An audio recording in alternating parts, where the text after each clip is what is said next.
ओम शांति। आज 10/12/2024 की ईश्वरीय महावाक्य है। आज की मुरली का सार है, मीठी बच्ची, तुम्हारे यह रिकॉर्ड संजीवनी बूटी है, इन्हें बजाने से मुरझाइश निकल जाएगी। आज का प्रश्न, अवस्था बिगड़ने का कारण क्या है? किस युक्ति से अवस्था बहुत अच्छी रह सकती है? उत्तर, पहला, ज्ञान की डांस नहीं करते, झरमुई झगमुई में अपना समय गवा देते हैं, इसलिए अवस्था बिगड़ जाती है। दूसरा, दूसरों को दुख देते हैं तो भी उसका असर अवस्था पर आता है। अवस्था अच्छी तब रहेगी जब मीठा होकर चलेंगे, याद पर पूरा अटेंशन होगा। रात को सोने के पहले कम से कम आधा घंटा याद में बैठो, फिर सवेरे उठकर याद करो तो अवस्था अच्छी रहेगी। आज की मुरली से मुख्य पॉइंट्स। बाबा ने कई बार समझाया है कि ऐसे अच्छे अच्छे रिकॉर्ड घर में रहने चाहिए।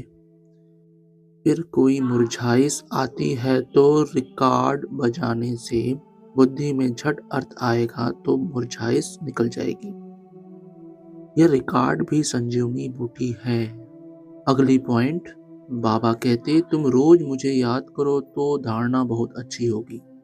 जैसे मैं डायरेक्शन देता हूँ वैसे तुम याद करते नहीं हो।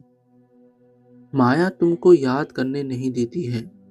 मेरे कहने पर तुम बहुत कम चलते हो और माया के कहने पर बहुत चलते हो। अगला, बाबा कहते कई बार कहा है रात को जब सोते हो तो आधा घंटा बाबा की याद में बैठ जाना चाहिए। भले स्त्री पुरुष हैं, इकट्ठे बैठे व अलग अलग बैठे, बुद्धि में एक बाप की ही याद रहे, परंतु कोई विरले ही याद करते हैं। अगला, बाप को याद करना है और फिर सुदर्शन चक्र फिराना है। सबको वापस ले जाने वाला तो बाप ही है। ऐसे ऐसे ख्यालात में रहना चाहिए। रात को सोते समय भी यह नॉलेज घूमती रहे। अगला, अब बाप कहते हैं हमको यह एक जन्म अपना वारिस बनाओ, तो हम 21 जन्मों के लिए राज्य भाग्य देंगे। अब यह फरमान देवे तो उस डायरेक्शन पर चलना है। वह भी जैसा देखेंगे ऐसा डायरेक्शन देंगे। डायरेक्शन पर चलने से ममत्व मिट जाएगा, परंतु डरते हैं। अगला, बाबा कहते हैं रात को बाबा की याद में बैठने का नियम रखो तो बहुत अच्छा है। नियम बनाएंगे तो तुमको खुशी का पारा चढ़ा रहेगा। फिर और कोई कष्ट नहीं होंगे। कहेंगे एक बाप के बच्चे हम भाई बहन हैं। फिर गंदी दृष्टि रखना क्रिमिनल स्टार्ट हो जाएगी। धारणा के लिए मुख्य सार, पहला, पुरानी कीचड़ पट्टी में ममत्व नहीं रखना है। बाप के डायरेक्शन पर चलकर अपना ममत्व मिटाना है, ट्रस्टी बनकर रहना है। दूसरा, इस अंतिम जन्म में भगवान को अपना वारिस बनाकर उन पर बलि चढ़ना है, तब 21 जन्मों का राज्य भाग मिलेगा। बाप को याद कर सर्विस करनी है, नशे में रहना है, रजिस्टर कभी खराब न हो यह ध्यान देना है। वरदान, प्रत्यक्ष फल द्वारा अतीन्द्रिय सुख की अनुभूति करने वाले निस्वार्थ सेवाधारी भव।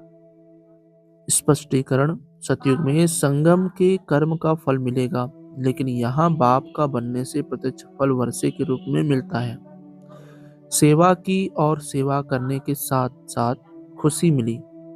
जो याद में रहकर निस्वार्थ भाव से सेवा करते हैं उन्हें सेवा का प्रत्यक्ष फल अवश्य मिलता है।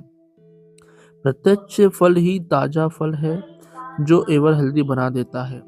योग युक्त यथार्थ सेवा का फल है खुशी, अतीन्द्रिय सुख और डबल लाइट की अनुभूति। आज का स्लोगन, विशेष आत्मा वह है जो अपनी चलन द्वारा रूहानी रॉयल्टी की झलक और फलक का अनुभव कराए। अच्छा, ओम शांति मीठे बाप दादा, ओम शांति ब्राह्मण परिवार, ओम शांति।